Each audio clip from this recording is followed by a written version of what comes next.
పరిశుద్ధుడైన దేవుడు ఎక్కడుంటాడో తెలుసా? పరిశుద్ధమైన స్థలాలలో ఉంటాడు.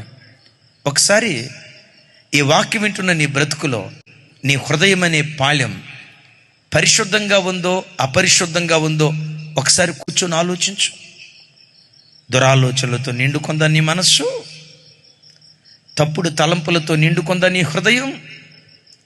మోహపు చూపుతో నిండుకొందా నీ కన్ను?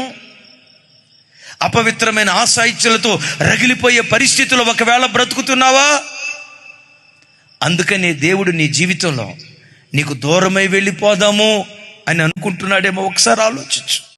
యేసుక్రీస్తు దగ్గరికి వచ్చి బాప్తిస్మం తీసుకొని, నా పాప జీవితం అంతా సమాధి చేస్తున్నానయ్యా, నా త్రాగుడు జీవితం అంతా సమాధి చేస్తున్నానయ్యా అని నీ ప్రాచీన పురుషుని సిలువ వేసి యేసుక్రీస్తు పవిత్రమైన రక్తంతో కడగబడి యేసుక్రీస్తు మార్గంలో నూతన జీవితాన్ని ప్రారంభించావు కదా.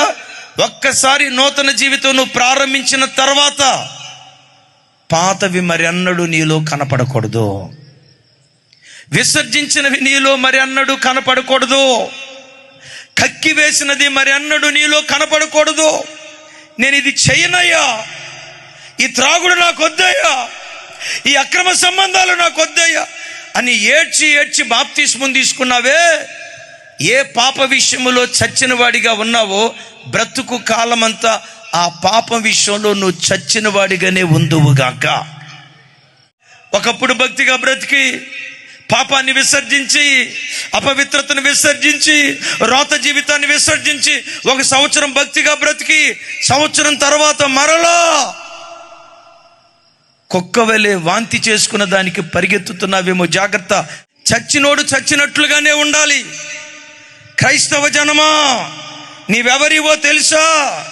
జారత్వం విషయంలో చచ్చిన వాడివి, త్రాగుబోతు విషయంలో చచ్చిన వాడివి, లంచాల విషయంలో చచ్చిన వాడివి, వడ్డీ వ్యాపార విషయంలో చచ్చిన వాడివి, ప్రతి చీకటి సంబంధమైన కార్యక్రమం విషయంలో నువ్వు చచ్చిన వాడివి.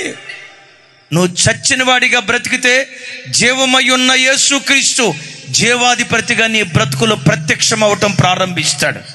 తన జీవం కలిగిన కార్యాలు మన బ్రతుకులో చేయటం ప్రారంభించునుగాక.